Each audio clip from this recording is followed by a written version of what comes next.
বার্ধক্য এসে গেলে, বৃদ্ধ হয়ে গেলে এনি ম্যান এভরিবডি, প্রত্যেকটা মানুষের মন দুর্বল হয়ে যায়, গুনাহ করার এনার্জি থাকে না, গুনার কোনো শক্তি থাকে না, ঠ্যাং একটা কবরে চলে যায়, চাকা একটা পাংচার হয়ে যায়। দিনের বেলা আগে সূর্যের আলো কি বলা হয়, দিনের বেলা আগে চোখে এত পাওয়ার ছিল, দিনের বেলা আকাশে তারকা দেখতো, এখন বৃদ্ধ হয়ে যাওয়ার কারণে রাতের বেলা আকাশে চাঁদটা দেখতে পারে না।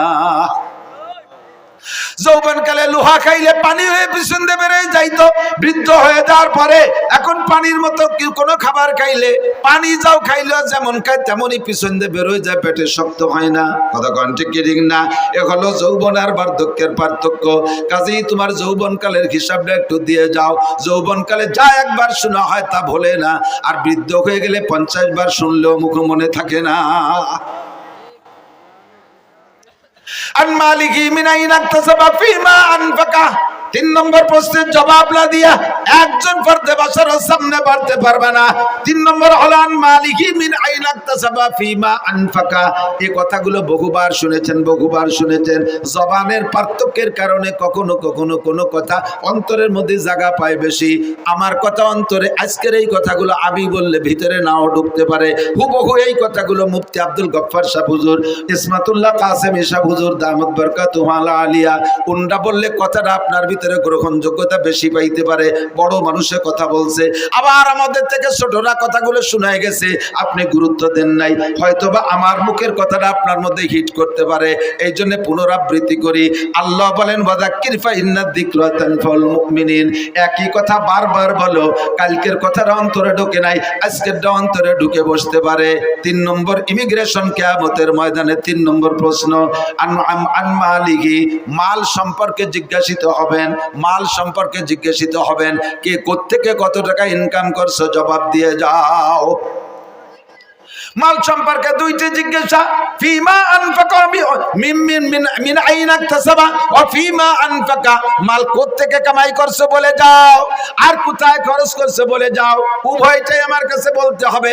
ইনকাম ভালো কিন্তু খরচ ভালো না, এটাও অন্যায়। আবার ইনকাম খারাপ কিন্তু খরচ ভালো, এটাও আল্লাহর কাছে গ্রহণযোগ্যতা পাবে না। কথা বলেন ঠিক কি ঠিক না? জিজ্ঞেস করছে, এই আব্দুল মালিক, তোমার ইনকামের অবস্থা কি বলো, আয় ব্যয় উভয়টাই বলো। আল্লাহ ব্যয়ের কথা পরে কই, আয়টা শুনলি তুমি ব্যয় শুনতে চাবা না। আমার ইনকাম আজীব। বলো কিভাবে?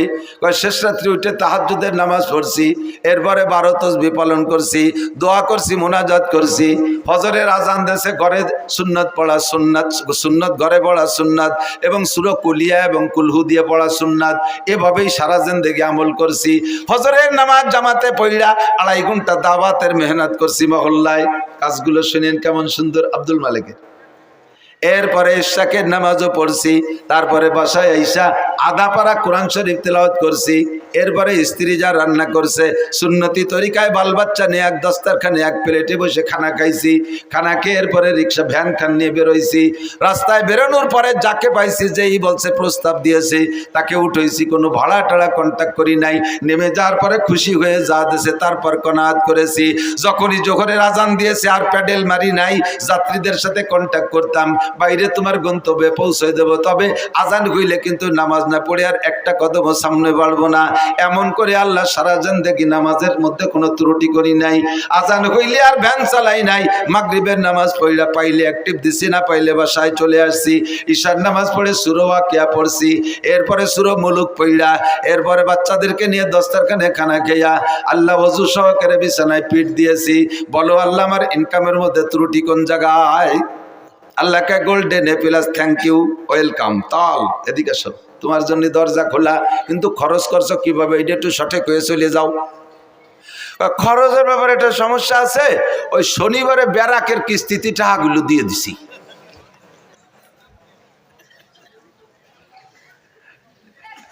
বাংলায় কয় একে পাদে আগা সারা। বাংলা বোঝেন? মাঝে মাঝে রাত তো বেশি হয়ে গেছে, একটু রস না দিলে অনেকের ঘুম এসে যায়। আমাকে ওই পাশে নড়াইল জেলার একটা থানা আছে নড়াগাতি, আর বলবো না পরিচয়, আবার এই নড়াগাতিরাই শুনবেন আবার ইউটিউবে। সেদিন যে তাকে মধ্যেও কই আইছি ভাই নাই, বহু আগে ব্রিটিশ পিরিয়ডে ওই এলাকাতে প্রচুর হিন্দু মুসলমানও আছে।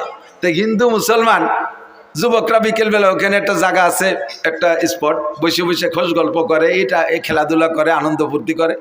তো ফাজলেমি করে দুইজনে বাই ছাড়াছাড়ি ফাল্লা লাগছে, একজনে একটা দেয় আর একজনে একটা দেয়, একজনে একটা দেয় আর একজনে একটা দেয়। আর আজকে তো আর আনরেডি, অপ্রস্তুত ভাবে বেশি একটা সুবিধা হতে পারে। এখন ওই জায়গায় দুইজনের পাল্লা হয়েছে, আগামী শনিবারে এই জায়গা বাই ছাড়িয়ে পাল্লা, যে যেভাবে পারো রেডি হয়ে আসবা। এই আটে কাড়াও দেশে ডেরা পিটে যে অমুক জায়গায় এই হবে, এ কি কোয়ার মতো জিনিস। জীবনে ঘোড়া দাবর দেখছে, আড়িয়ে নাড়ই দেখছে, কত খেলা দেখছে, কিন্তু এত আর কেউ শোনে নাই কোনোদিন। এ শুনে দর্শক হয়েছে সেই হারে, মাঠ ভরে গেছে দুইজনে দুই চেয়ারে। তো মুসলমান যেটা সে যাই প্রত্যেকেই রেডি হয়েছে যাতে গ্যাস বেশি হয় পেটে। তো মুসলমান যেটা সেটা যাইয়ে খাইছে যত আদা চাবানি সুলা, বাদাম এক চাবানিতে গিলে ফেলাইছে, ভালো হইরে ফেসে খাই নেই। আর ও যেভাবে পারছে রেডি হয়েছে। আর আইসা দুইজনে দুই চেয়ারে বসা লোক তো দেখতেছে, হিন্দুরা এসে মুসলমানটার মুহির উপরে একটা মারি দিয়ে চলে গেছে। শর্ত হলে মুহি মারতে হবে। ও তিনটে মারিয়ে দিয়ে গেছে, মুসলমান একটাও মারে না। এখন প্রায় তকবির শুরু হয়ে যাবে, হিন্দুর পক্ষে জয় জয়। এর মধ্যে কইতেছে বসো এবার আমি হবে। ও যাইয়া কাপড় সরাই ওর মুহি মারিয়ে দিয়েছে। আউলাখের একেবারে যত সুলার কাঁচা বাদাম সব বার হয়ে গেছে একবারে। এর নাম হলো পাতে আগা ছাড়া।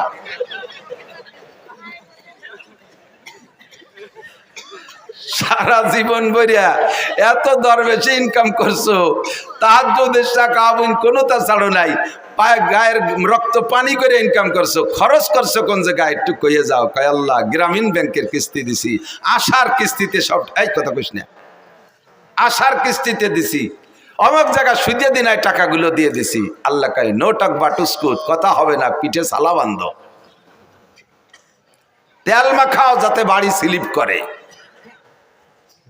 তোমার আল্লাহ আমার ইনকাম সম্পর্কে তুমি ও জায়গা হাত দিও না, খরচটা কিভাবে আছে এটা একটু শুনে নাও। এই শুনলি তুমি আর অধিক জাতি যাবা না, কও তাই খরচই আগে কও। আল্লাহ প্রত্যেক বছর জাকাত পাই টু পাই আদায় করছি, প্রতিবেশী কত মানুষের যে ঘর বাড়ি বানায় দিছি তার ঠিক নেই, কত মানুষের মেয়ের বিয়েতে সম্পূর্ণ খরচ আমি দিয়ে দিছি। এরপরে কুরবানি দিছি হাটের সবচেয়ে বড় গরু, জাকাত তো দিয়েছি, বছরে প্রত্যেকবার এক একটা উমরা করছি, হজ করছি 5 বার। শুনিও আমার ইনকাম খরচের বিষয়। এরপরে কত মানুষে যে আমার টাকা দিয়ে তবলিগি পাঠাইছে ঠিক নাই, আর মাদ্রাসার মসজিদও আমার করে দেয়া, উত্তর বাসের বিল্ডিংও আমার করে দেয়া। লাস্টের শেষবার যখন হজে গেছি আল্লাহ, যাইয়ে দেখি যে কাবা ঘরের গিলাপ দেবে, সে জায়গাও শুনিয়া ও জায়গা 10 লাখ টাকা দিয়ে আসছি। তুমি কও আমারে কিভাবে ঠেকাবা? আল্লাহ কয় তুমি কি চাকরি করতে? কয় এই চাকরি করতাম, বেতন কত ছিল? 25,000। তা 25,000 টাকা বেতনে তুই এত তাতে টাকা বালি কোন জায়গা? তাই ক এতটা করতে টাকা বালি কোথায়? কয় রাস্তায় দাঁড়াইতাম, ট্রাকের সাথে একটু মুসাফা টুসাফা করতাম, এইভাবে যে কোনো একটা সেল একটা ব্যবস্থা। তুমি ওদিকে হাত দিও না, দাও এই পাশ কত সুন্দর। আল্লাহ কয় পাশায় সালাবান, ধুলাই হবে শয়তান। তোর সুদিয়া টাকা, তোর ঘুষিয়া টাকা, তোর হারাম টাকা দিয়ে আমার কাবা ঘরে গিলাপ দিছিস। আমার দিন তোর মতো হারাম করের কাছে ঠিকানা। আমার দিন আমি চালাবো। ইউরিদুনা লিইউতফিউ নূরাল্লাহি বিআফওয়াহিহিম আল্লাহু মুতিম্মু নূরিহি ওয়ালাউ কারিহাল কাফিরুন। আল্লাহু আকবার। আমার ধর্মের বাতি নিবানোর জন্য কেউ চেষ্টা কম করে নাই। ইহুদ নাসারা হিন্দু বৌদ্ধ খ্রিস্টান সকলেই আমার ধর্মের বাতি নিবানোর চেষ্টা করেছে। চেরাগে রাখেই জাতবার ফরুজাত কাছে কাস্তাব জানাদরে শেষ বসুজাত। ধর্মের বাতি নিবানোর বহুজনের চেষ্টা করেছে, আমার ধর্মের বাতি আমি জ্বালাইছি। আমার ধর্মের বাতি জ্বালানো বাতি তেল আমি দেই। ওই বাতিরে নিবাইতে আসলে তার দাড়ি মুখ মাথা সব পুড়ে আগুনের সরকার হয়ে যায়। আমার ধর্মের বাতি কেউ নিবাইতে পারে নাই, পারবেও না। তোর ঘুষকা টাকা দিয়ে ধর্মের বাতি জ্বালাইতে বলছে কে? তোর সুদের টাকা দিয়ে আমার ধর্মের বাতি জ্বালাইতে বলছে কে? শয়তান, তোর ইনকামের টাকা আমি চাই নাই। মিন আইনাক তাসাবা ফিমা আনফাকা। ঢাকায় গেলে রিকশা চালাইতে কিছুদিন পর ঢাকার প্রাণ কেন্দ্রে 10 তলা দালান। টাকাটা কোত্থেকে পাইলে একটু আমার কাছে জবাব দিয়ে যাও। 4 নম্বর প্রশ্ন, মাদা আমিলা বিমা আলিমা। ও মুসলমান, এই 2 দিন ব্যাপী মাহফিলের থেকে উলামায়ে কেরামের কাছ থেকে কম কথা শোনো নাই। জীবনে বহু মাহফিল থেকে আল্লাহু আকবার। আমার মনে হয় যে কোনো একজন বক্তার সম্পূর্ণ বয়ান যদি ইউটিউবে থেকে কালেকশন করে শোনেন, তাহলে ব্যক্তি জীবন থেকে নিয়ে জন্ম থেকে নিয়ে মরণ পর্যন্ত সুন্দর একটা জীবন ব্যবস্থা ওই বয়ানের মধ্যে থেকে সংগ্রহ করতে পারেন। আমি যত বয়ান করি আমার একটা খেয়াল রাখি যে এক জায়গায় একই কথা বারবার বললে মানুষের চর্বিত চর্বণ মনে করবে, তবে সেই বয়তে যে আসল কথাগুলো বলবো না তা না। একেবারে বিবাহ শাদী থেকে নিয়ে মরণ পর্যন্ত ধারাবাহিক মানব জীবনে যেখানে যা লাগবে সব কথাগুলো আল্লাহর রহমতে বলা আছে। ইউটিউবের ভিতরে শুনবেন, দেখবেন আদর্শ মুসলিম পরিবার সদস্য হুজুরের লেখা একটা বই আছে, বইয়ের মধ্যে যা আছে আমার বয়ানের মধ্যে হুবহু তাই আছে। ব্যক্তি জীবন কিভাবে চলবেন, রাজনীতি কিভাবে করবেন, খেত খামার কিভাবে করবেন, জেনারেল পড়াশোনা কিভাবে করবেন, বিবাহ শাদী কিভাবে করবেন, দাম্পত্য জীবন কিভাবে কাটাইবেন, নামাজ কেমন করে পড়বেন, নামাজের মধ্যে কঠিন কঠিন টুকিটাকি মাসালা আছে, এগুলো নষ্ট হওয়ার কারণে কি সমস্যা, রোজা কিভাবে রাখবেন, হজের মাসালাগুলো সব বলা আছে। এই বয়ানগুলো আপনারা বয়ান মাঠ থেকে শুনেছেন। আল্লাহ পাক জিজ্ঞেস করবে মাদা আবিলা বিমা আলিমা, এতদিন পর্যন্ত যা শুনেছো এরপর আমল কতটুকু করছো বান্দা একটু বলে যাও। জবাব দিতেই হবে, জবাব না দিয়ে সামনে বাড়া যাবে না।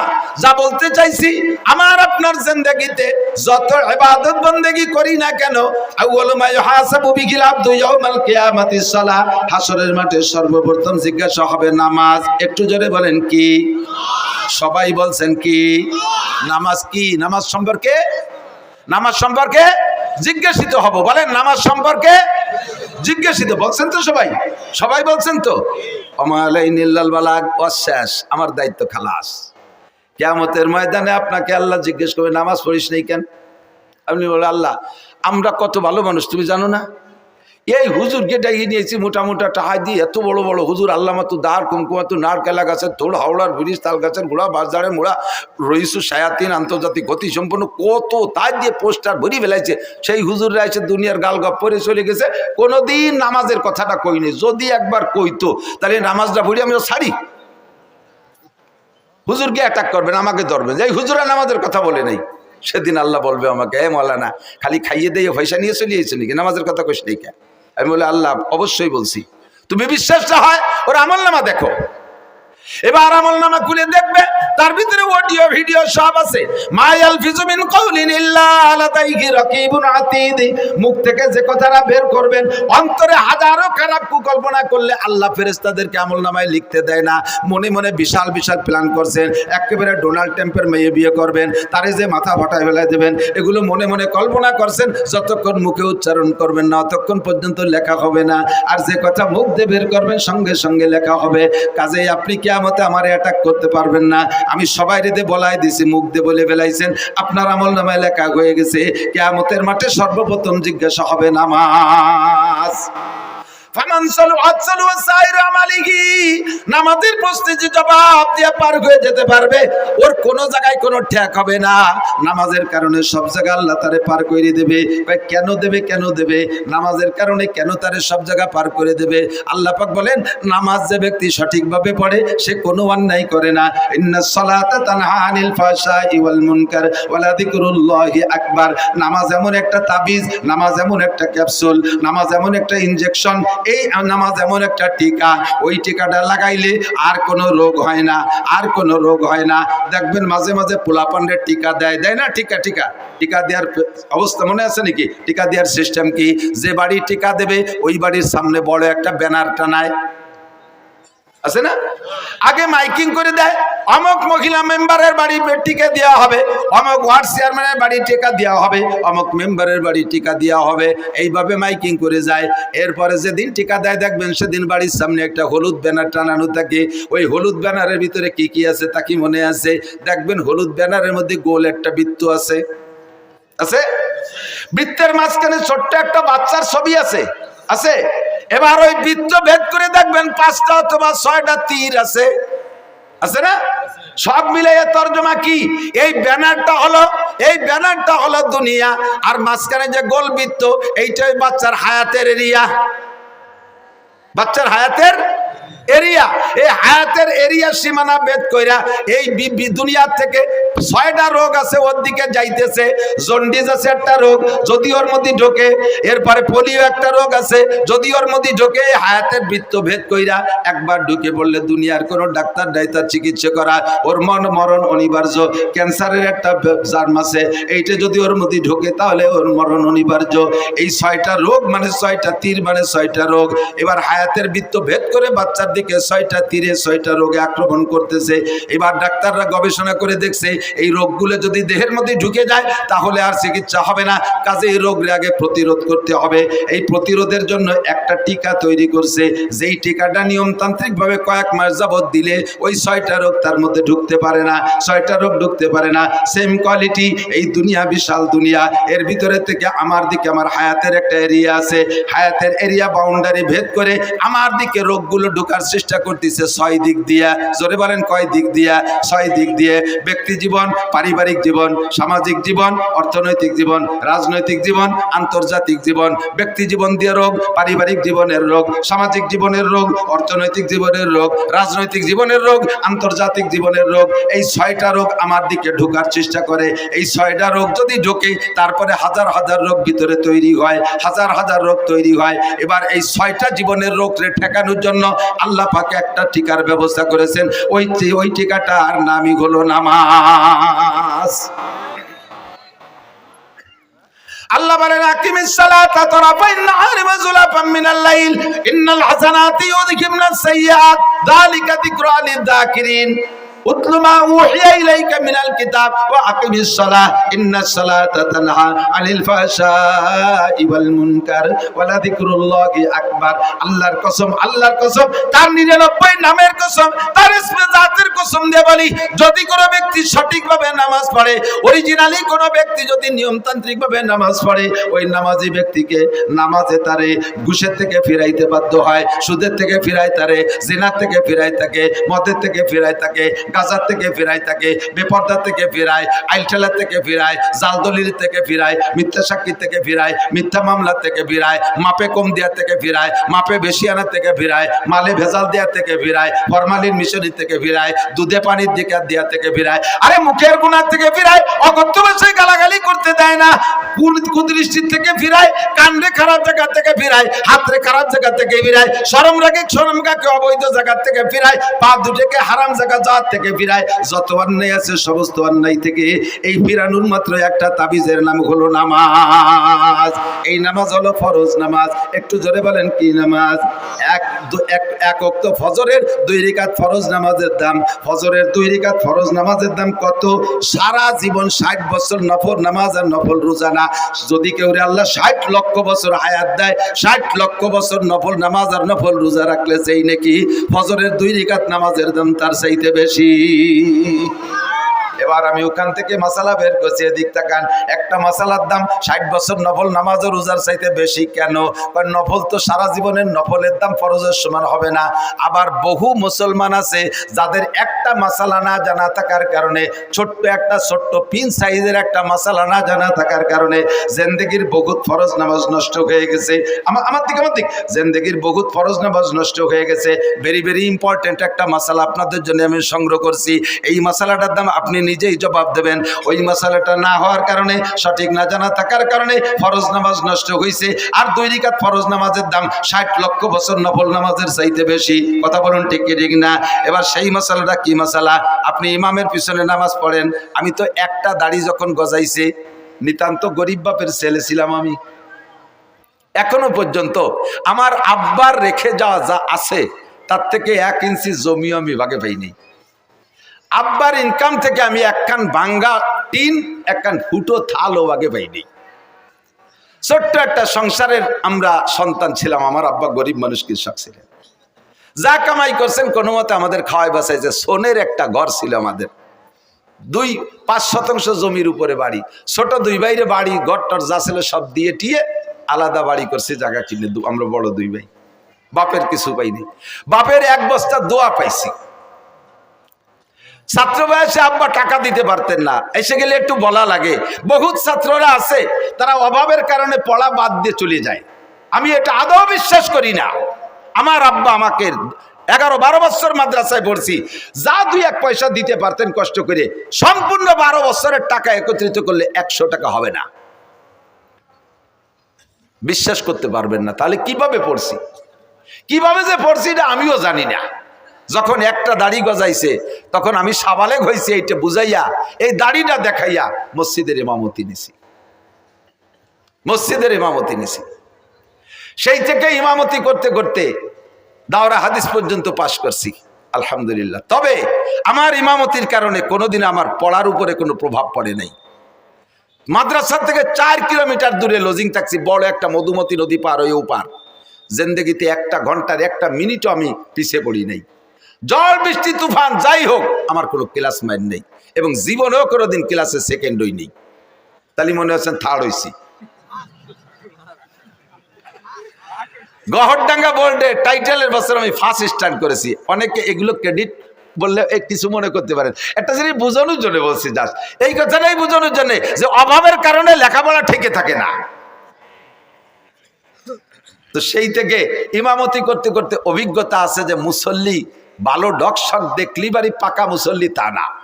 এত বড় পাগড়ি 3 খেতায় দিয়ে বাঁধছে, 43 বন্ধের যুব্য একটা গায়ে, ওর বাবা গাড়ির উপরে যায় নামাজ, বগলে দস্তার খান, হাতে কুড়া লাঠি, 500 দানা তসবি, চশমা পাই দিয়ে কি না চশমা সয়ে দিয়ে একই ডাটে সাটে থেকে যে খুব বহুত বড় আলেম।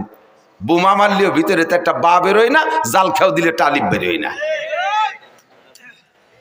মশলা তো দূরে থাক, আমাকে ওই পাশে জেলা নড়াইল আছে না, আর আমাদের গোপালগঞ্জের শেষ থানা কাশিয়ানির শেষ মাথায় একটা গ্রাম আছে নড়াইল, নড়াইল গ্রাম আছে, ব্যাসপুর নড়াইল কয়। তো এই ব্যাসপুর নড়াইল, ওই গোপাল নড়াইল জেলা নড়াইল থেকে একটা তবলিগ জামাত আইছে। এই তবলিগ জামাত আইসা এক মসজিদে 3 দিন 3-4 বুড়োরে টার্গেট করছে। যুবকদের যা পড়াইছে পারছে, বুড়োকে তো বেরেন কম, 4 বুড়োরে ধরছে। কাকা মশলা মশাইল কি দেখি জানেন? কিচ্ছু না, নামাজ পড়তে পড়তে কপালে দাগ হয়ে গেছে, আলহামদুলিল্লাহ তো জানেই না, আরো কত তা জানে না। তা শুনলে আশ্চর্য হবেন, এই 4 বুড়ো কলেমায় তো এবাও জানে না। লাস্টে যে ধরা পড়ছে কলেমায় তো এবার, যখন ইন্টারভিউ নিয়েছে দেয় যে বুড়োরা কলেমাই ভর্তি পারে না। আমি সব বলে কাজটা করছেন কি, আজ বাদে কাল যাবেন মরিয়ে, কাল নাও আসতে পারে, আজও মরতে পারেন। বয়স 75-80 হয়ে গেছে আর আজও কলেমাটা পড়তে পারেন নাই। মান কানা আখিরু কালামিহি লা ইলাহা ইল্লাল্লাহ ফাদাখালাল জান্নাহ, যার জীবনের শেষ কলেমা লা ইলাহা ইল্লাল্লাহ, ওইটা বিনা হিসাবে জান্নাতে চলিয়া যাইবে। সেই কলেমাটাই পড়া শিখলেন না। আপনি নামাজের কি গুড়ার ডিম পড়ছেন, এতদিন ইবাদত বন্দেগী কি কসু করছেন, কলেমাই যদি না জানেন। এই 3 বুড়ো 4 বুড়োরে নিয়ে 4 দিন পর্যন্ত আমির সাহেব কলেমার মস্ক করাইছে। এই যে দেখ অশ্বনা পাল্টিয়েছে, যত খুদকুড়ো কাটা সামনে বসে জীবন বই ওয়াজ করবো কি কসু। শিক্ষিত জ্ঞানী গুণী ভালো মানুষ যদি সামনে বসে, তাদের দিক নজর পড়ে ওয়াজের কোয়ালিটি সেই রকম হয়। আর এই যে খুদকুড়ো গুলো হয়েছে সামনে বসে থাকে, ওয়াজ বোঝেও না, কয়েছে চানাচুর বাদাম নিচে কাটুর কুটুর হতে তালে হয়েছে শৈল ইন্দির দল। না তোরা আমার কাছে 10টা নিয়ে যা, দোকানে যা, চল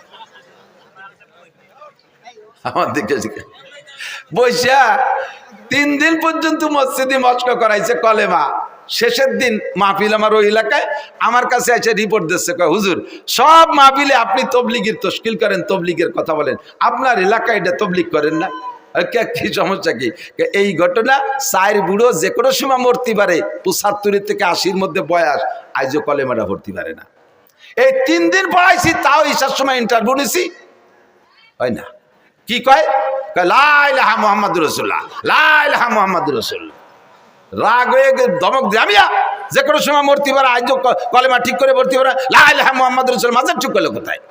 বুড়োরা আমার রাগ করে কয় সব জায়গার কলেমা একরকম না মিয়া, তুই কলি হয়ে যাবে, সব জায়গার কলেমা একরকম। তোমাকে নড়াইলে কলেমা লা ইলাহার পরে ইল্লাল্লাহ আছে, ইফার আসতে থাকে না, এরকম নাকি? বহুজন আছেন এখনো পর্যন্ত 4টে কলেমা শুদ্ধ করে বলতে পারে না, আছে না নাই কথা? বহু মুসলমান আছে, বহু মুসলমান আছে। এর মধ্যে ইমানে মুফাসসালের ইন্টারভিউ নিলে জড়িয়ে যাবে অর্ধেক, ইমানে মুজমালের ইন্টারভিউ নিলে জড়িয়ে যাবে অর্ধেক। আর এই ইমানে মুজমাল আর ইমানে মুফাসসালের তরজমা আপনার বুঝা ফরজ।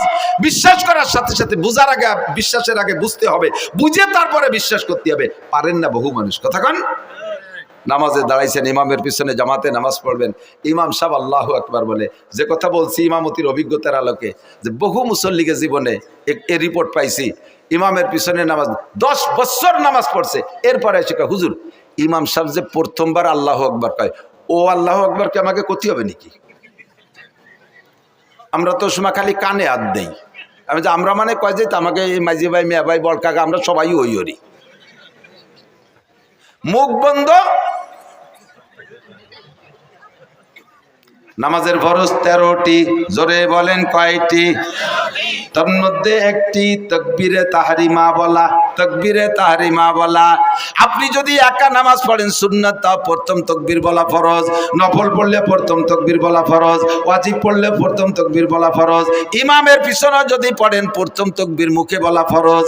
প্রথম তাকবীর শুধু ইমাম বলবে আর আপনি মুখ বন্ধ করে কানে হাত দেবেন, এতে হবে না। আপনাকে নামাজের ভিতরে যদি প্রথম তাকবীর মুখে আল্লাহু আকবার না বলে থাকেন, এমন করে জীবনে যত ওয়াক্ত চলে গেছে ওই নামাজগুলো হয় নাই, ওই নামাজগুলো আবার পড়তে হবে। এই যে কত ওয়াক্ত গেছে আপনার জানা নাই, এরকম কত ওয়াক্ত গেছে আপনার জানা নাই, মুখ বন্ধ করে খালি কানে উলা দিয়েছেন, আপনার নামাজ বাতিল, আপনার নামাজ হয় নাই। যদিও শুনতে একটু ছোট, একটু আল্লাহু আকবার, কিন্তু এই মশালাটা কত গুরুত্বপূর্ণ আপনার পুরো নামাজ এরপর নির্ভর করে। এই একটা মশলা আজকে জেনে নিলেন, আজকে বুঝতে পারলেন যে আপনাকে প্রথম তাকবীরে আল্লাহু আকবার ইমামের সাথে সাথে বলতে হবে, তবে ইমামের সাথে সাথে পিছে পিছে বলতে হবে, এটা ফরজ। এর একটা মশালার দাম 60 লক্ষ বছর নফল নামাজ ও নফল রোজার চাইতে বেশি। মহিলারা নামাজ পড়বে প্রথম তাকবীর মুখে বলা ফরজ, পুরুষরা নামাজ পড়বে প্রথম তাকবীর মুখে বলা।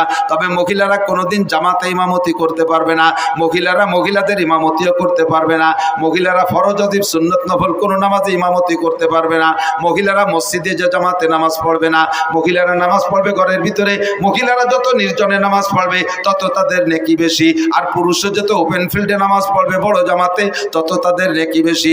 মহিলারা ঘরের মধ্যে পড়বে, করনাফি বুয়ুতিকুন্না, ঘরের মধ্যে থাকবা। মহিলাদের জুমর নামাজ নাই, মহিলাদের ঈদের নামাজ নাই, মহিলাদের জানাজার নামাজ নাই, মহিলাদের জামাতে নামাজ নাই, 5 ওয়াক্ত জামাতে নামাজ পড়বে না। অনেকে হজে যাইয়া আইসা এবার বউকে নিয়ে জামাতে নামাজ পড়ার একটা প্ল্যান তৈরি করছে। আল্লাহ, মক্কা মদিনায় দেখলাম, আর আমাকে দেশি হুজুর কি তাকে বেশি জানে নাকি? আপনি মক্কা মদিনায় একবার গেছেন আর আমরা 20 বার গেছি। আমরা ওই জায়গা থেকে ওইগুলো নিয়ে আসলাম না, আপনি একবার যাই এতটা নিয়ে আসলেন কে? কি কি আনছে দেখবেন। হানাফি মাযহাবের মুসল্লি, হানাফি মাযহাবে আমিন আস্তে বলতে হবে। হানাফি মাযহাবে আমিন কি আস্তে। সব মাসালা হানাফি মাযহাবের আমল করে। হজেতে আসার পরে এবার ওই মক্কা মদিনায় শুনছে আমিন জোরে কইতে, এই জায়গাটা খালি আমিনটা একটু জোরে না করতে পারলে পাল্টায় না। ইমাম সাহেব বলা দলিনকে ছেড়ে দিছে, আমিন বিটাগিরি দেয়াচ্ছে উনি। আপনি এরকম করলেন কে? মক্কা মদিনায় বলে, তো মক্কা মদিনাতে আরো কত তারে শব্দ করেন আপনি, যে দেখছেন কত প্রকারের নামাজ। একদল কানে উলো দেয়ই না, হাজি সাহেবরা একটু সাক্ষী দেন। একদল কখনো কানে উলো দেয় না, আর একদল কানে উলো দিয়ে ছানা একবার বাইন্ধে ছেড়ে দেয়, আর একদল কানে উলো দিয়ে ডাইরেক্ট ছেড়ে দেয়, আর একদল কানে উলোই দেয় না, হাত ছাড়া থাকে, আর একদল আগের থেকে ছানা বাইন্ধে থাকে। এই যে এত দলের মধ্যে কোন দলের আপনি আনতে গেলেন? আপনি অর্থে গেছেন কে? কথা বল। আপনার এই জন্যই পাঠাই নেই, এসে গেলে একটু করে যাই। বাংলাদেশের একমাত্র উলামায়ে কিরাম শরীয়তের দিক দিয়ে এস্টাবলিশড, এই বাংলাদেশের উলামায়ে কিরাম বাংলাদেশের মুসলমানদেরকে নবী আলাইহিস সালাতু ওয়াস সালামের শরীয়ত অনুযায়ী পরিচালনার জন্য বিশ্বের কোন দেশে ধরা লাগে না। বাংলাদেশের উলামায়ে কিরাম জন্ম থেকে মরণ পর্যন্ত যে 6টা জীবন বলছি, সমস্ত জীবনকে পরিচালনা করার জন্য কুরআন হাদিসের ভিতরে থেকে গাইটা সমস্ত মশলা আপনাদেরকে দিতে পারে এই যোগ্যতাওয়ালা উলামায়ে কিরাম বাংলাদেশে ভরপুর। আর কেউ এখনো সম্পূর্ণ হতে পারেন নাই, ডাক্তাররা তো পারেনি নাই। বাংলাদেশ সরকার মেডিকেল সায়েন্সের কলেজ বিশ্ববিদ্যালয়ের জন্য কোটি কোটি টাকা খরচ করতেছে ডাক্তার বানানোর জন্য। যেই সরকারি ওই মেডিকেল সায়েন্সের কলেজের জন্য টাকা দিয়ে ছেলেদেরকে পড়ায় ডাক্তার বানাচ্ছে, সেই সরকারি ওই কলেজের ডাক্তার প্রফেসরের কাছে ওষুধ খায় না, উনি চলে যায় India, Madras, Chennai, Singapore, London, বাইরে যে ওষুধ খেয়ে আসে। তাই তুমি যাকে ডাক্তার বানাইলে তারা কি গুড়ার ঘাস কাটতেছে? কি ডাক্তার বানাইলে যে তাদের কাছে তোমার আত্মবিশ্বাস ওষুধ খাইতে? এখনো পর্যন্ত সেনাবাহিনী পূর্ণাঙ্গ হতে পারে নাই। সেনাবাহিনীর অফিসারকে আমেরিকা প্রশিক্ষণে পাঠাইতে হয়, ইন্ডিয়া পাঠাইতে হয়, চায়না পাঠাইতে হয়, সে জগতে কোটি কোটি টাকা খরচ হচ্ছে, এখনো পর্যন্ত সেখান থেকে সুফল আসে নাই। একটা অস্ত্র বানাইতে পারে না, একটা ড্রোন বানাইতে পারে না, একটা বন্দুক রাইফেল বানাতে পারে না, একটা গুলি বানাতে পারে না, একটা সুর ভাষা ফুটো উঠতে দিতে পারে না। কতক্ষণ কোন মেশিন বানাতে পারে? আল্লাহর রহমতে বাংলাদেশের উলামায়ে কেরাম শরিয়াতের এ টু জেড তৈরি করতে পারে। এর জন্য বিদেশে মক্কা মদিনায় যাওয়া লাগবে না। নিজেরা পারেন না বলে মনে হচ্ছে হুজুররা পারে না, তাই মনে হয় না। আলমাবিয়া কিছু আল্লাহ নাফসি, ওই মাঝে মাঝে কই না তামাশা রে একেবারে